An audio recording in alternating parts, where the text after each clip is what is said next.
कि आम जन को, ये जहां हम खड़े हैं ये हमारा एक सिर्फ इकट्ठे होने का स्थान है। अदरवाइज ये जो प्राइवेट बैंक, हमारे जो स्टेट बैंक, पीएनबी, जितने भी पब्लिक सेक्टर बैंक हैं, इनमें जो एजीएम डीजीएम बैठे हैं ये वैसे ही बैठे हैं। द डे ये प्राइवेट हो गया तो इनको भी किसी ने नहीं पूछना, ये सब भी ये 20-30-40 हज़ार रुपये लेंगे और सब लाइनों में लगेंगे। आज इन्हें समझ भी नहीं आ रही और ये मजबूर भी है। सबसे पहले मैं ये बताना चाहूँगा कि आज देश भर में 10 लाख कर्मचारी अधिकारी मजबूरीवश जो है हड़ताल पर है। पिछले 3 दिनों से हम प्रयासरत हैं। हमने डीएफएस से कहा, हमने आईबीए से कहा, हमने लेबर कमीशन से कहा कि आप ये जो बिल लेके आ रहे हैं विंटर सेशन में, कृपया इस बिल को मत लाएं। अगर आप ये बिल नहीं लाएंगे, आप हमें आश्वासन देंगे तो हम हड़ताल नहीं करेंगे। हम वास्तव में हड़ताल नहीं करना चाहते। आज जब आप डाटा देखेंगे कि 42 करोड़ जनधन खातों में से 40 करोड़ जो खाते हैं, 42 करोड़ जनधन खातों में से 40 करोड़ जो खाते हैं वो हमने खोले हैं, तो आम जन 70 करोड़ के करीब जनधन जो आम लोग हैं वो हमारे से जुड़े हैं। 2 दिन बैंक बंद रहेगा, जो रोज कमाता है और रोज खर्चता है उसको कैसे हम सेवा दे पाएंगे? बिल्कुल। लेकिन हम मजबूर हैं। जब सरकार हमें आश्वासन तक नहीं दे रही है कि वो इस बिल को नहीं रखेगी, तो वो कैसे बैंकों को प्राइवेटाइज नहीं करेगी? बैंकों के प्राइवेटाइजेशन का मतलब ये है कि सीधा सीधा पैसों को, आम आदमी का जो 80 लाख रुपया जमा है वो जो है कॉरपोरेट्स को दे देंगे। और कॉरपोरेट का आप सभी को पता है, हिस्ट्री नहीं, आज आप प्रेजेंट ही देखें। पीएमसी बैंक डूब गया है, यस बैंक डूब गया था, स्टेट बैंक ने, पब्लिक सेक्टर बैंक ने बचाया। लक्ष्मी विलास बैंक डूब गया है। आप देखो कॉरपोरेट घरानों ने जो लोन ले रखे थे 4 लाख, सिर्फ बड़े 13 कॉरपोरेट नहीं, 4 लाख करोड़ में से 2.5 लाख करोड़ का सरकार ने छूट दे दिया। तो कैसे हम चुप बैठ सकते हैं? कैसे हम रातों को सो सकते हैं? आम आदमी जो मेरे पे विश्वास करता है कि मैं 30 साल से सरकारी बैंक में हूँ, उस बैंक में ही पैसा जमा करवाऊंगा और रातों रात वो प्राइवेट हो जाए और वो 80 लाख करोड़ कहाँ गया किसी को पता नहीं लगे, यह नहीं होने देंगे। हम जिस हद तक हमें जाना पड़े हम जाएंगे। हिसार के अंदर कितने कर्मचारी होंगे बैंकिंग सिस्टम में? हिसार में कम से कम आप ये मान के चलेंगे 6,000-7,000 कर्मचारी अधिकारीगण हैं। और हड़ताल पे कितना परसेंट? हड़ताल में 100% पब्लिक सेक्टर बैंक की जितनी ब्रांचें हैं 100% बंद हैं, 100% हड़ताल पर है। जी, तो सर अब आगे का कदम क्या रहने वाला है? क्या 2 दिन की हड़ताल है और क्या आगे रहेगा? अभी हमारी सेंट्रल लीडरशिप यह डिसाइड करेगी। हम पूरी उम्मीद करते हैं, हम आज भी प्रधानमंत्री महोदया से, वित्त मंत्री महोदया से ये रिक्वेस्ट करते हैं, प्रार्थना करते हैं कि यह जो बिल है ये जनहित में नहीं है। आप इस बिल को हमें आश्वासन ही दे दें अभी कि इस विंटर सेशन में आप नहीं लेके आएंगे तो हम अपनी हड़ताल को आगे नहीं बढ़ाएंगे। तो क्या लगता है सर आपको, मतलब प्रार्थना करने से या विनती करने से प्रधानमंत्री? देखिए, नहीं मानेंगे तो हम हर लड़ाई लड़ेंगे। आज जन आंदोलन बन रहा है ये। आप देखें पीछे 26 तारीख से लेकर 30 तारीख तक हमने भारत यात्रा करी। दिल्ली, कैलकाटा, बॉम्बे, कैलकाटा और कंट्री के चारों कोनों से चल के हम जब दिल्ली जंतर मंतर पर पहुँचे तो वहाँ हर MP MLAs आए। वहाँ 14 तारीख को भी हमने एक रिपोर्ट पेश की जिसमें जितने ट्रेड ऑर्गेनाइजेशन हैं, वर्ल्ड ट्रेड ऑर्गेनाइजेशन ने भी हमें सपोर्ट किया है, सभी पार्टीज़ ने। वेस्ट बंगाल की चीफ मिनिस्टर ने हमें क्लियरली सपोर्ट किया। कल उनके वो नहीं आ पाई किसी वजह से, तो उनके MP शिवाज वो कल दिल्ली में थी।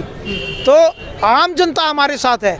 जो भी चीज़ जनता के खिलाफ होगी, आम जन के कल्याणकारी योजनाओं को ख़त्म करने के खिलाफ होगी, उसके लिए जब सारी जनता जुड़ेगी तो इस सरकार को ये मानना पड़ेगा या इस सरकार को जाना पड़ेगा। लेकिन सर जनता है या नहीं, लेकिन यहाँ आप 6,000 कर्मचारी हिसार में बता रहे हो साथियों, 400 से 500 भी नहीं। 500 अभी आप देखिए DC आप जाइए कि यहाँ से लेके हम DC ऑफिस तक जाएंगे, आप देखिए मोमेंटम बढ़ता रहेगा। हर आदमी, हर साथी साथ में जुड़ रहा है और सब अधिकारी कर्मचारी इस चीज़ को आम जन तक पहुंचा रहे हैं। आप देखें यहीं है मेरे साथी पैम्पलेट लेके हर आम जनता को दे रहे हैं बस स्टैंड, स्टेशन पे। और जनता कह रही है कि हमारे पैसों को आप इधर मत करें। पब्लिक सेक्टर बैंक जो हमारी सेवा कर रहे हैं, इंडिया की इकोनॉमी मिक्स्ड इकोनॉमी है। 22 सरकारी बैंक होते थे, दिने 12 कर दिया गया। ऑलरेडी 23 प्राइवेट बैंक चल रहे हैं, तो चले ना, प्राइवेट भी पब्लिक भी चले। जब जन कल्याणकारी काम सरकार के हम कर रहे हैं तो इन्हें प्रोवाइड क्यों करना? तो प्राइवेट सभी बैंकों को प्राइवेट किया जा रहा है? सरकारी जितने बैंक, सरकार की मंशा पे हम कुछ भी कमेंट नहीं कर सकते। फरवरी में सरकार ने ये कहा था कि 2 बैंकों को प्राइवेट करेंगे, अभी कुछ दिन पहले अनऑफिशियल खबर है कि नहीं हम 5-6 को करेंगे। तो सरकार का मंशा सिर्फ पैसा लेना है, उसे और कहीं से पैसा मिल नहीं रहा। कॉरपोरेट उसे लुभा रहा है कि जो प्रॉफिट अर्निंग कॉरपोरेट्स हैं या प्रॉफिट अर्निंग PSUs हैं उनको बेचो और हम आपको पैसा देंगे। मैम अपना नाम बताइए। मनीषा। कौन सी बैंक किस उससे हैं आप? हम सब कैनरा बैंक से हैं। यहाँ वो सभी बैंकों के हमारे सभी साथी यहाँ पे मौजूद हैं।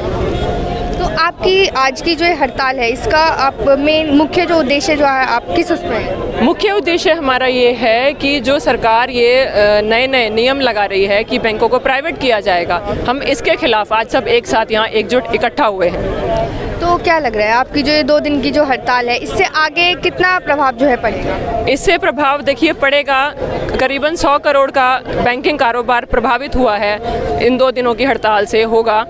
और हम अपना विरोध जता सकते हैं। इस तरीके से हम जता रहे हैं कि जो सरकार के ये नियम हैं प्राइवेट करने के बैंकों को, बहुत गलत हैं। इससे बैंकर्स को तो नुकसान है ही है, उससे ज़्यादा नुकसान पब्लिक को है।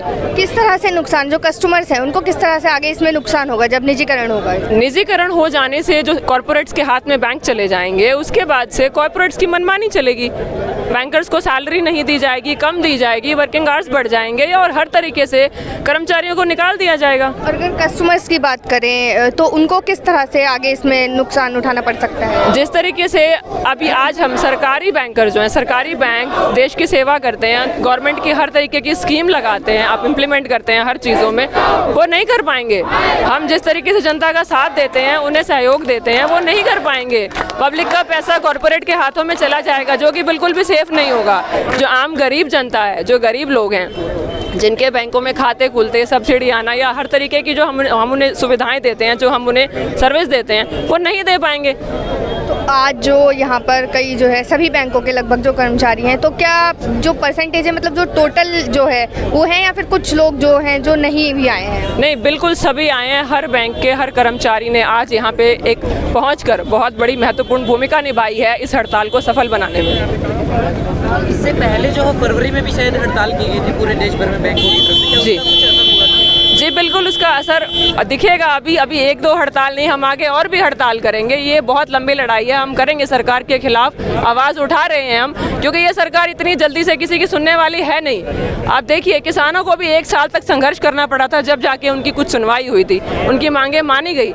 इसी तरीके से हम अभी भी संघर्ष कर रहे हैं और आगे भी करते रहेंगे। मैडम, इसमें क्या ऐसा भी होता है जैसे कि आप सरकारी एम्प्लॉय हैं जी, ज़्यादातर जो बैंकों में लगे हुए सरकारी एम्प्लॉय हैं, तो क्या उनको नोटिस आने भी शुरू हो जाते हैं जब वो हड़ताल करते हैं, सरकार के खिलाफ कोई बात बोलते हैं तो? नहीं, ऐसा नोटिस तो नहीं आता है, लेकिन ये रहता है कि जैसे ही हड़ताल का नोटिस बैंकर्स देते हैं कि अब हम हड़ताल करने जा रहे हैं, आपकी किसी इस नीति के खिलाफ हैं, तो उन्हें एक मीटिंग के लिए बुलाया जाता है बैंकर्स को कि आप आइए हमसे बात करिए, क्यों हड़ताल कर रहे हैं। नेगोशिएशन किए जाते हैं, लेकिन उनका नतीजा कुछ नहीं निकला। सरकार हमारी बातें नहीं सुन रही है, हमारी मांगें नहीं मान रही है, इसीलिए अल्टीमेटली हमें हड़ताल करना पड़ रहा है।